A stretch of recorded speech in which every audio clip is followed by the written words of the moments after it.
Hello bachon, let's see this question. Question says that if from the top of a tower 80-meter high, the angle of depression of the top and bottom of a house are 30 degree and 45 respectively, then the height of the house is not equal to. तो सबसे पहले तो हमें क्या बताना है बच्चों, not equal to बताना है. अब आप यहाँ पे ऐसे देखो, if from the top of a tower, मतलब टावर कितना है बच्चों, 80 मीटर हाइट है, और हाउस जो है वो सपोज मान लो इतना है, और एंगल ऑफ डिप्रेशन है. तो सबसे पहले तो यहाँ पे ये हमारे पास एक ग्राउंड हो गया, और ये हमारे पास, पहले तो आप एक बार फिगर बना लो.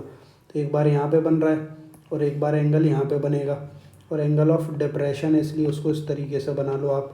और ये सारे पॉइंट ए हो गया, बी सी, फिर ये हो गया डी, और ये हो गया ई. अब आप देखो यहाँ पे कहानी कि एक तो टॉप से बन रहा है और एंगल ऑफ डिप्रेशन है मतलब 30 डिग्री. तो ये एंगल हमारे पास कितना है बच्चों, 30 डिग्री, और ये जो पूरा एंगल है वो हमारे पास कितना है, 45. मतलब ये एंगल अपने पास कितना हो गया बच्चों, 30 डिग्री, और ये एंगल हमारे पास कितना हो गया बच्चों, 45. अब ओवरऑल टावर की हाइट कितनी है, 80 मीटर, मतलब ए सी हमारे पास कितना है बच्चों, 80. और ये जो ई डी है इस पूरे को आप क्या कंसीडर कर लो, एच. तो ये हो गया एच, तो बी सी भी एच हो जाएगा हमारे पास. हमें क्या बताना है, then the height of the house is not equal to. तो पहले तो निकाल लो कि एच है कितना.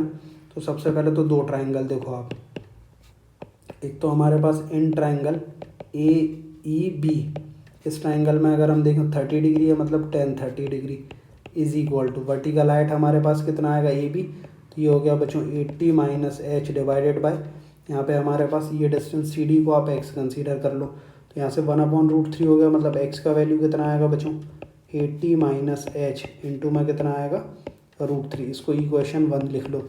अब एक और हमारे पास दूसरा ट्राइंगल कौन है बच्चों, वो देखो आप, इन ट्राइंगल, ये बड़ा वाला triangle A C D, in triangle A C D. यहाँ पे अगर हम देखें टेन थीटा अप्लाई करेंगे, इन ट्राइंगल ए सी डी अगर हम यहाँ पे टेन थीटा मतलब 1045 डिग्री इज इक्वल टू, ए सी आएगा तो वो तो टावर का हाइट है, तो 80 डिवाइडेड बाय कितना हो गया बच्चों, एक्स. तो फाइनली यहाँ से एक्स बराबर कितना हो गया, 80. इसको उठा के आप यहाँ पे रख दो. तो हमारे पास क्या आएगा वो देखो, एक्स का वैल्यू कितना हो गया, 80/√3 इज इक्वल टू कितना आएगा बच्चों, 80 माइनस एच. तो फाइनली एच का वैल्यू कितना आएगा, 80 तो बाहर निकाल लिया हमने, 1 माइनस 1/√3. तो फाइनली क्या आएगा, और सिंप्लीफाई करेंगे तो एच इज़ इक्वल टू, ये हो गया 80, और ऊपर कितना आएगा बच्चों, √3 माइनस 1 डिवाइडेड बाय √3. और क्वेश्चन हमारे पास मोर देन 1 करेक्ट है. तो हाइट तो कितना आ रहा है, 80 √3 माइनस 1/√3, मतलब थर्ड ऑप्शन तो हमारा करेक्ट है. हमसे बोला जा रहा है नॉट करेक्ट. तो एक तो हमारे पास एक ये जो √3 माइनस 1 इसको रैशनलाइज और कर लो आप.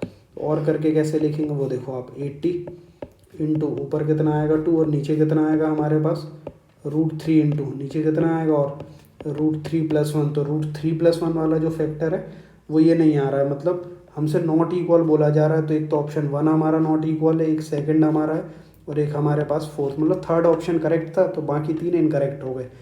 I hope you understood well. Thank you बच्चों.